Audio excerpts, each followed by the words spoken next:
تو دانشور کے لیے تو آپ کو بڑا مقام چاہیے. دانشور کبھی پرسنل اٹیکس نہیں کرتا, یہ تو اس کی پہچان ہے. دانشور کو پرسنل باتوں سے کوئی اس کو کسی اور لیول کی اس سے غرض ہوتی ہے کہ جو فرق ڈالتی ہے یونیورسل لیول پہ. لیکن اب ہو کیا رہا ہے پاکستان میں, یہ جو اشرافیہ ہے وہ عمران خان پر چاروں طرف سے حملے کر رہی ہے. جی چاروں طرف سے حملے کر رہی ہے. کوئی فرق نہیں پڑنے والا. عمران خان کی کردار کشی بھی ہو رہی ہے, عمران خان کو قتل کرنے کے منصوبے بھی بنائے جا رہے ہیں. سب کچھ ہو رہا ہے. ہر طرف سے گھیراؤ کرنے کی نیت ہے. اور یہ وہی فسطائی ہتھ کنڈے ہیں جو فیشسٹ حکومتیں اپنے حریفوں کے خلاف استعمال کرتی ہیں. تو پاکستان تو اس وقت اپنی معاشی طور پر بھی اور معاشرتی طور پر بھی اور سیاسی کلچر کے حوالے سے بھی انتہائی پستی میں گر چکا ہے. اچھا, یہاں پہ میں یہ کہنا چاہوں گی کہ رحمت اللہ غوثی صاحب, correct me if I am wrong, ویسے تو میں نے دیکھا کہ خدا نے عمران خان کو وہ تاثیر بخشی کہ اس کی بات لوگوں کے دلوں میں اتر گئی. اچھا, لیکن چونکہ سمجھ ان کی محدود ہے تو ان کو اپنا رول نہیں سمجھ میں آ رہا. ان کو اپنا رول ابھی تک یہی سمجھ میں آ رہا ہے کہ عمران خان ایماندار ہیں, بہادر ہیں, انہوں نے ایمانداری کا سبق سکھایا ہے, محنت کا سبق سکھایا ہے, وفاداری کا, تو وہ اس کو فالو کر رہے ہیں. مگر ان کو یہ سمجھ نہیں آ رہا کہ عمران خان ایک فرد ہے, بھلے وہ لیڈر ہے, اس نے اپنا رول حد سے زیادہ پلے کر دیا ہے. اور عمران خان کی سیاسی پوزیشن ایسی ہے کہ عمران خان کو چاروں جانب سے نہیں, اگر کوئی 10 جانب ہے, 100 جانب ہے, سب جانب سے یوں لگے ہوئے ہیں اس کے پیچھے, یوں کہہ لیجئے کہ جو سانپ یا جو بھی چیزیں کہہ لیجئے کہ وہ اس کو ڈس لیں کسی طرح. تو اس کے منہ سے اگر سانس بھی بڑی نکلتی ہے تو وہ اس کے اوپر چارج لگاتے ہیں. تو یہ عوام کیوں نہیں سمجھ رہی کہ اب عمران خان کے اس وقت پیچھے بیٹھنے کا ٹائم ہے اور عوام کے آگے نکلنے کا ٹائم ہے. اور عوام کو اگر دیکھیے, عمران خان کو نہیں چاہیے پاکستان. عمران خان 70 سال کا ہے ماشاءاللہ, اللہ نے ان کو لمبی زندگی دے اور یہ سارے دشمن ان کے سامنے مرتے چلے جائیں اور یہ انشاءاللہ لمبی زندگی پائیں اور پاکستان کو سنواریں. لیکن عمران خان کو کتنا جھیلیں گے اور آگے, تو اور عمران خان کو کس کو پاکستان کے لیے بنانے کی ضرورت ہے؟ ہاں, عوام کے لیے نا. تو اگر عوام کو اگر پاکستان چاہیے اچھا, تو عوام کیا کر رہی ہے؟ اور بات عمران خان کی نہیں ہے, عمران خان از ریلیونٹ ہو گئی یہاں پہ آ کے. بات یہ ہے کہ آپ کے اوپر جو یہ گورنمنٹ, میں ایک بات کر رہی ہوں, جو گورنمنٹ مسلط ہے, جو پاکستان کو تباہی کی طرف لے جا رہی ہے, بھلے ان کے پیچھے کوئی بھی ہے, کوئی طاقتور ہے یا نہیں ہے, فی الحال گورنمنٹ کا فیس ہے. عوام ڈائریکٹ ان سے کیوں نہیں پوچھتی کہ یہ تم کیا کر رہے ہو؟ الیکشن کو چھوڑیں, عمران خان کو چھوڑیں, تم کیا کر رہے ہو؟ ہمارے سروں پہ بیٹھے ہوئے ہو, کیوں پارلیمنٹ خالی پڑی ہوئی ہے, کیوں تم لوگ بھاگ بھاگ کے انگلینڈ چلے جاتے ہو, کوئی فیصلہ کیوں نہیں کرتے, اکانومی کا کچھ کیوں نہیں کرتے؟ یہ سیدھی ان کے گریبانوں کو کیوں نہیں پکڑتی؟ مجھے سمجھ سے باہر ہے, ورنہ ہڑتالیں نہیں ہوتی تھی کیا؟ تو عمران خان کیوں بول دیں ہر ہڑتال کی؟ اگر یہ عوام کو اگر عمران خان چاہیے ہے تو ان کو عمران خان کو خود لے کر آنا پڑے گا. عمران خان کو نہیں آنا, عمران خان کو خود لے کر ان کو آنا پڑے گا, پھر عمران خان بدل دے گا پاکستان. تو ناؤ اٹس ٹائم کہ عوام اٹھے, اپنا رائٹ مانگے, الیکشن کمشنر کے پاس جائے. یہ جو مسٹر نئے آ گئے ہیں وہاں پہ پنجاب میں, جو آتے ہی جنہوں نے تباہی شروع کر دی ہے, ان کے سرہانے بیٹھے, پارلیمنٹ کے سرہانے بیٹھے, اپنا حق مانگے. بھائی تم لوگ کی اولادوں نے وہاں پہ جینا ہے, اٹھ کے بیٹھو. یہ کیا عمران خان کی کال کا انتظار کرتے ہو؟ مطلب نہیں, ایم آئی رانگ؟ یہی تو مسئلہ ہے. دیکھو, عمران خان اپنی ذات کی حد تک انتہائی دیانتدار, انتہائی خراب, پاکستان سے انتہائی مخلص ہے. وہ قائد اعظم اور قائد ملت کے بعد پہلا رہنما پاکستانیوں کو ایسا ملا ہے جو ان سے مخلص ہے اور ان کی بہتری اور بھلائی کے لیے وہ اپنی زندگی کو داؤ پر لگائے ہوئے ہے. لگا دیا, اس نے تو اپنی زندگی ایک دفعہ گنوا دی. لیکن فرق کیا ہے محمد علی جناح میں اور عمران خان میں؟ فرق یہ ہے کہ جب محمد علی جناح پاکستان مہم کی قیادت کر رہے تھے تو ہندوستان کے مسلمان ان کے پیچھے چل پڑے تھے. یہ عمران کی تعریف تو بہت ہو رہی ہے, عمران کے نام پر تالیاں بھی بہت پیٹی جا رہی ہیں, سب نعرے بھی بہت لگائے جا رہے ہیں, لیکن جو عمل کرنا چاہیے عمران کے مداحوں کو, عمران کے ماننے والوں کو, وہ عمل کہیں نظر نہیں آ رہا. لیکن وہیں پہ تو میں نے یہ جو انٹلیکٹ کی بات کی تھی, یہ جو مار دیا گیا نا جو انسان کی سوچ کو, وہاں سوچ ڈیولپ نہیں ہوئی. ان کو یہ سمجھ نہیں آتی کہ عمران خان بلائیں گے تو وہ جان دے دیں گے عمران خان کے لیے, اس میں مجھے کوئی شبہ نہیں ہے. ہاں اگر خدا نہ خواستہ عمران خان کو کوئی نقصان پہنچتا ہے پھر یہ ٹوٹ پڑیں گے, پھر کیا فائدہ ہوگا؟ ابھی ٹوٹو بھی مت, ابھی توڑو بھی مت, ابھی نکلو باہر, اپنا حق مانگو. اپنے حق کے لیے لوگ نکلتے نہیں کیا؟ لوگ کیا احتجاج نہیں کرتے؟ لوگ یہاں بھی کرتے ہیں وہاں بھی کرتے ہیں.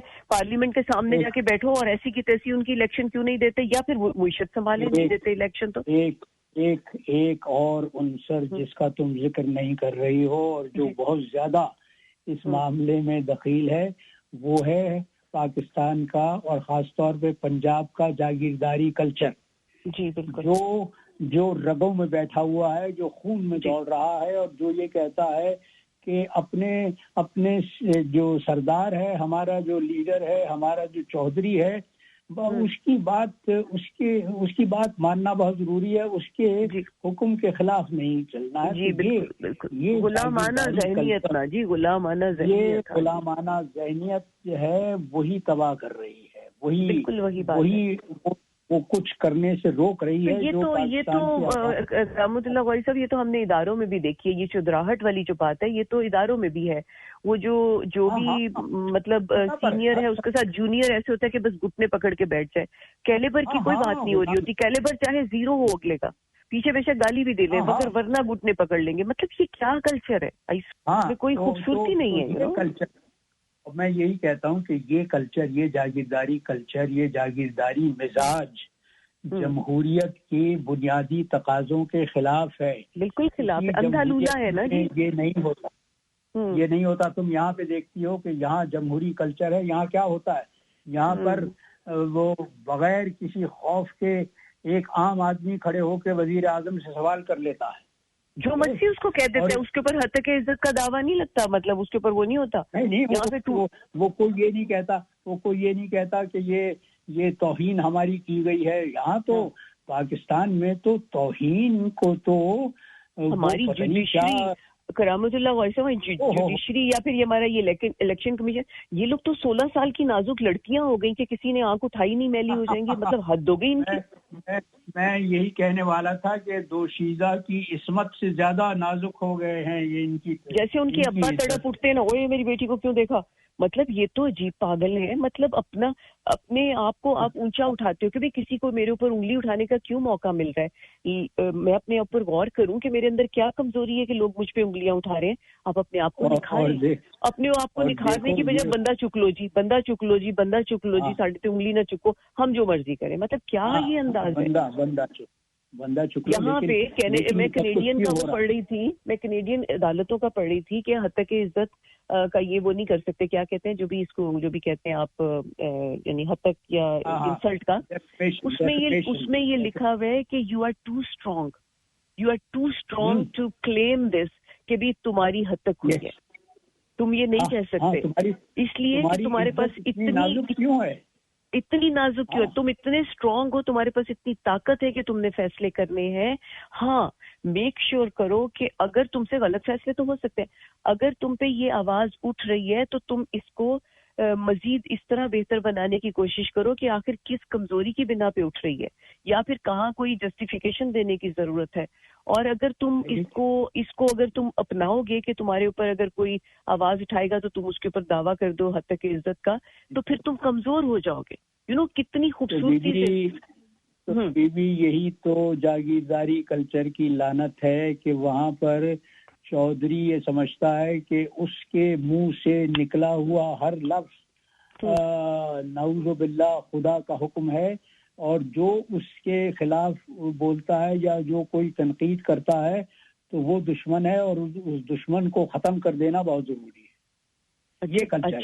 عجب کمزور لوگ ہیں خدا کی قسم. کبھی بہادر اور کبھی اسٹرانگ انسان اتنی سی باتوں پہ کل بلاتا نہیں, اس کو کوئی پریشانی نہیں ہوتی, وہ تو فوراً کہتا ہے جی مجھ سے غلطی ہوئی, مجھے بتاؤ کہاں ہوئی. اور دیکھو مصیبت, یہ سب سے بڑی مصیبت یہ ہے پاکستانی عوام کے لیے کہ عدلیہ پوری طرح سے کرپٹ ہے. عدلیہ صرف طاقتور کا ساتھ دیتی ہے, صرف پیسے اور اثر رسوخ رکھنے والے کا ساتھ دیتی ہے. غریب کے لیے قانون کچھ اور ہے، امیر کے لیے، طاقتور کے لیے قانون نہیں، غریب کے لیے تو قانون ہے ہی نہیں. یہ تو میں اب آ کے ہم لوگوں نے سب دیکھ لیا کہ یہ جو قانون ہے یا یہ جو سیکورٹی ادارے ہیں یہ سب ان کی رکھوالی کے لیے ہیں عمرہ کی. یہ کوئی وہ نہیں. دیکھیے پولیس کا تو کام انسان کی حفاظت ہے نا. ہم یہاں پہ کینیڈا میں کہتے ہیں کہ کمیونٹی سروس کے لیے ہوتی ہے، یہ کمیونٹی کو سکھ پہنچانے کے لیے ہوتی ہے. کسی کی گاڑی کا ٹائر پنکچر ہو جائے تو وہ اگر پولیس گاڑی گزرتی ہے وہ رک جاتی ہے اس کے پیچھے، وہ اس کے سہولت کے لیے ہوتی ہے. 3-4 دن سے واقعات ہو رہے تھے کہ ٹی ٹی سی کی ٹرین پر بسوں میں کچھ واقعات ہوئے تھے تشدد کے. تو آج یہ فیصلہ کیا گیا، آج یہ اعلان کیا گیا کہ 80 مزید پولیس والے ٹی ٹی سی میں سفر کیا کریں گے اور وہ اس بات کو یقینی بنائیں گے کہ لوگ اور ہمارے یہاں نفری اس لیے بڑھائی جاتی ہے کہ یہاں سے بندے اٹھانے ہیں، یہاں سے ان کو یہ نہیں کام کرنے دینا، یعنی اپنے حق نہیں استعمال کرنے دینے ہیں اور ان کو آپ یہاں پہ نفری بڑھا دو. دس از سو سیڈ. آپ کو ڈر لگے، کتنے افسوس کی بات ہے. تمہارا جو وی آئی پی کلچر ہے اس میں تم نے دیکھا ہے کہ ایک وزیر جب چلتا ہے، باہر نکلتا ہے، تو اس کے ساتھ 7-8 گاڑیاں پولیس کی چلتی ہیں اس کی حفاظت کے لیے. رحمت اللہ غوری صاحب، ایک آپس کی بات ہے. یہاں پہ بہت سے لوگ آئے گئے، پتہ چلتا تھا یہ فلانے وزیر ہے فلانے. جب تک عمران خان نہیں تھے ہم نے تو پاکستان کے سیاستدانوں کی طرف دیکھا بھی نہیں مڑ کے، کیونکہ ان میں کچھ تھا ہی نہیں، تو مجھے ناموں کا بھی نہیں پتا تھا. یہ عمران خان کی وجہ سے ہمیں پتہ نہیں کیا کیا دیکھنا پڑا. تو ابھی جو ہے یہ یہاں پہ آتے تھے اور لوگ ان کے ارد گرد، تو وہ مطلب وہ ایسے لوگ تھے کہ آپ ان کے ساتھ 2 منٹ بات نہیں کر سکتے، کیونکہ ہم لوگ تو ایسے کام کر رہے ہوتے تھے سارے کمیونٹی کے، تو ہمارا ان سے واسطہ پڑتا تھا. بےزاری ہوتی تھی کہ میں تو کبھی بات ہی نہیں کی. مجھے لگتا تھا کتنی دیر اور بیٹھنا پڑے گا.